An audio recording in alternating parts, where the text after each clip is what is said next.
It's my privilege to speak to you finally from isolation.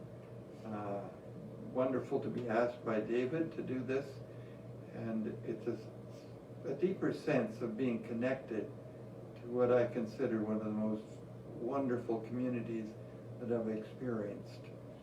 So I have a couple of thoughts for you today, and the words of two poets, which involves a couple of images.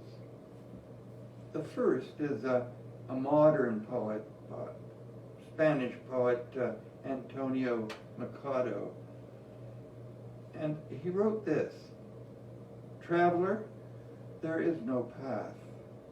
The path is made by walking it." Other traditions call this the pathless path. And in a way that suits us today, because we are in a situation where the path is not clear and it has not been laid before by someone else. And so we look to the inner gyro, the inner heart, to walk a path that is lit from within, and which is the Spirit's guidance.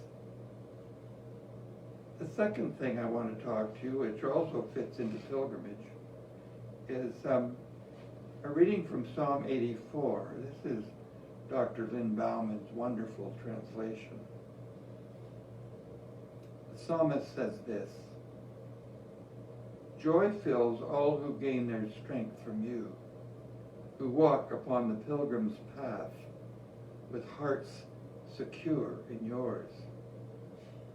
And though their journeys lead through desert wastes, even there they find that secret spring await them. The early rains you sent have filled the pools before they got there.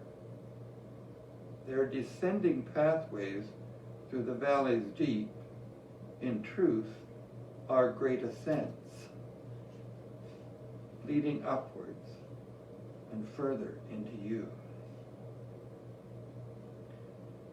This is something which has really trapped my mind for the last few days, because it talks about the descent actually being an ascent. And today we do feel like we're in a state of descent, and the pathways are not there. But we have another source. There is another guidance system, and it is within.